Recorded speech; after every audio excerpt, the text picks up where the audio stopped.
Talking to Republican Congressman Bob Gibbs, who's running for election in the District 7, that newly drawn district. Good to have you with us. Let me ask you, why are you running for re-election to Congress? Well, Leon, I ran 2 years ago, and I was successful in running the 18th Congressional District, but I ran because I'm concerned about the direction this country's on, and we've seen the increase of spending, the national debt go from, in the last 4 years, go from $10 trillion to $16 trillion. You know, that's over $50,000 for every man, woman, and child in this country, and the track we're on, you know, we're losing our opportunities and jobs, and so I'm working to try to turn that around, and you know, I think there's 4 things we can do to do that. We've had so much uncertainty come out of Washington, D.C., and there's been really a huge erosion of confidence. And when I meet with business people, all I hear is, they don't know what's coming next. It's higher taxes, higher costs, more burdensome regulations. And so I think there's 4 things that we can work on. And obviously, number 1 is this deficit spending. We've got trillion-plus annual deficits. You know, if we don't get this under control in a few years, the compound factor, the whole budget's going to be going towards interest, and the value of the dollar is going to go in the basement. It's going to be disastrous. And then the second thing, common sense regulatory reform. That means, you know, we need to reform our bureaucrats, our government. We got a little bit too much government. The EPA's out of control. We need to work with them to have reforms that make sense, that and while enhance the protection of the environment. Healthcare reform. We need to make sure that we need healthcare reform, but what we need to do is make sure, whatever we do, that the patient-physician relationship is enhanced, and not some bureaucrats in Washington, D.C. calling the shots, and also address the escalating costs.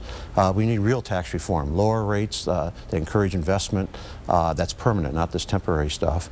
And we need an energy policy that encourages the responsible development of our resources in this country. And I think we do those things right, this economy takes off, because there's so much pent-up demand out there. But we got to restore that confidence. You think your stance on all of this makes you a better choice than your opponent? Well, I've got about 30 years business experience in the private sector.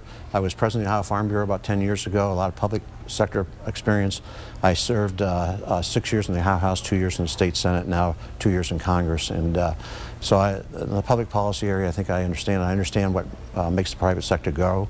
And you know, we just got to get that confidence restored. And you know, there's people out there that want to grow their businesses and create jobs, and that's what it's all about. And that's how we fix Medicare and those things. We need to grow the economy and have more resources. You're running in this newly redrawn District number 7, which comes into northern Ohio. You've got counties like Lorain, Ashland, and Stark County now all part of District 7.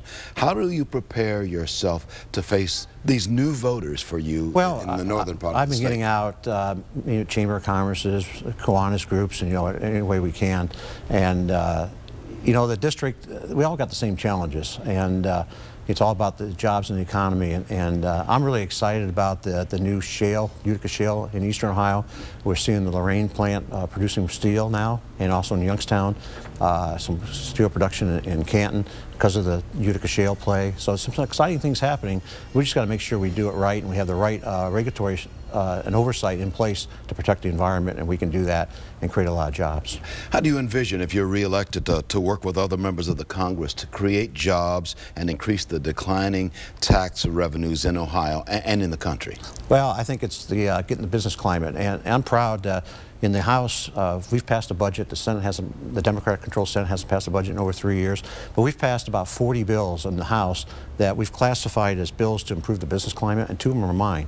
And they're all bipartisan bills, different levels of degree, but I think, you know, energy policy, the right tax policy, and common sense regulatory reform, and get our spending under control. You know, I trust the American people to know how to use their dollars and invest their dollars, and a little less government, just enough government to make sure that the playing field is as level as possible and we're protecting our resources. I've got about 40 seconds remaining in this segment. Is there anything else you would like to add?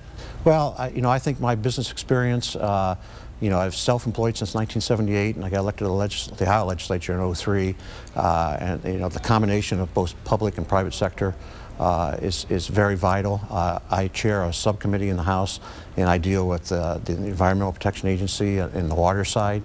And so I've seen some things there that we can improve to protect our waters of the United States and also grow businesses. Okay, we appreciate you being with us. This is Congressman Bob Gibbs, Republican from District 7. He's running for re-election in that newly redrawn district. Thanks, Leon. Good to have you on the broadcast. Thank you so much. Congressman Bob Gibbs running for re-election.